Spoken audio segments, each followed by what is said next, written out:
director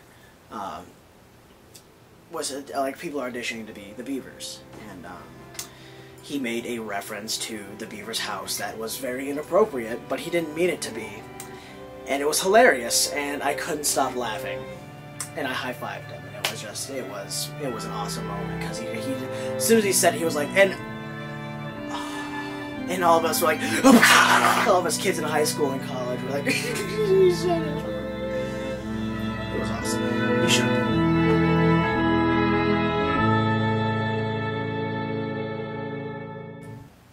Tell us about your terrible rehearsals. I'd rather not. I would love to. I would absolutely love to.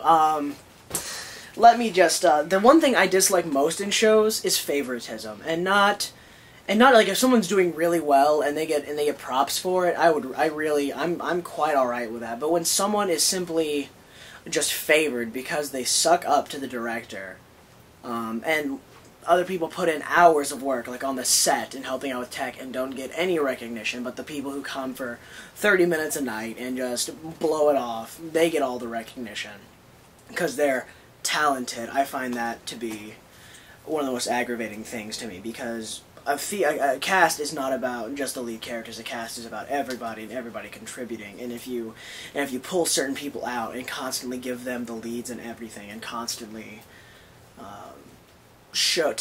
not really tell everyone else, but if you constantly favor them, you're kind of showing the rest of the cast that they don't really matter. And I think that's that's not something as a director you shouldn't do, because a lot of kids, they're not used to it. Like in their first theater experience, they expect to have like just a little bit of recognition thrown their way, like, oh, y'all guys did a good job, but just to constantly like be shot down because you aren't good enough is really aggravating to me. That could get pretty bad, and I don't want to, take up an hour.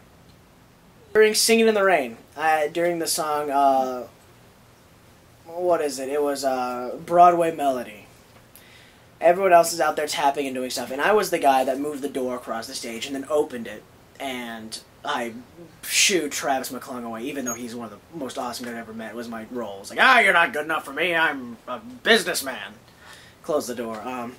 For a long time before we got it fixed, before opening night, it wouldn't roll correctly, and in the middle of the scene, I'm rolling and I just yell. I get so frustrated, like, come on, baby, don't make me hit you! And then everyone looks at me, and I'm like, that was the wrong thing to say. Because it was funny to me, because, like, I'm hitting the door, making it work. But to a lot of people there, I got a lot of glares. And everyone got lectured that night at Notes about not breaking character during the scene. And I didn't talk anymore during that part of the show. What are some of the worst things that have happened to you during performances?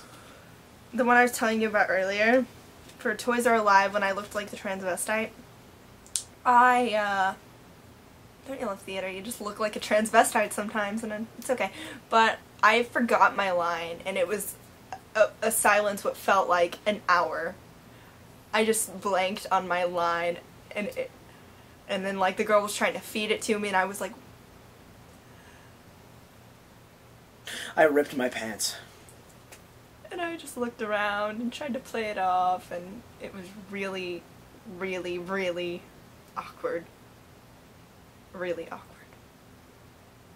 Student-written show, we did a scene called Pokemon Fight Club, and the Pokemon that I threw out was Hitmonlee. And I had to do the move high jump kick. And when I did it, I went up and kicked, and from the zipper to the other side of my jeans just ripped. And I didn't realize it until the show was over. And I was walking around, like, while kids were walking out, and telling them, hey, thanks for coming, thanks for enjoying the show. And then I'm like, man, I am not as sweaty as I usually am. These were my favorite pants. My favorite. At that point, I couldn't sew, and then I noticed you have a very nice sewing machine there. And my mom has a sewing machine in the closet that she never used, and I found out how to use one during the show, so I know a sewing machine. But I threw those pants away. But they were my favorites, and just ripping them, and then not even realizing, people like looking at him like, this guy's got a rip in his pants, and Classic. And then in Les Mis, when we did the scene, Empty Chairs and Empty Tables, where all the students come out as ghosts to remind Marius of the mistake he made, or not the mistake, but just remind him of his past, we all line up in the back, and then we turn around and walk forward. I stood next to Trevor St. John Gilbert, who is also one of my really close friends, and he's a great actor. But what happened during the night of the show that we did it, he had to pass some gas. And it was quite literally the worst thing I've ever smelled in my entire life. I, gagged without moving, and for that I'm ultimately proud of myself. But I can't even explain. I want to say it was like rotting Chef Boyardee ravioli. But, yeah. Staying in character can be really, really difficult sometimes.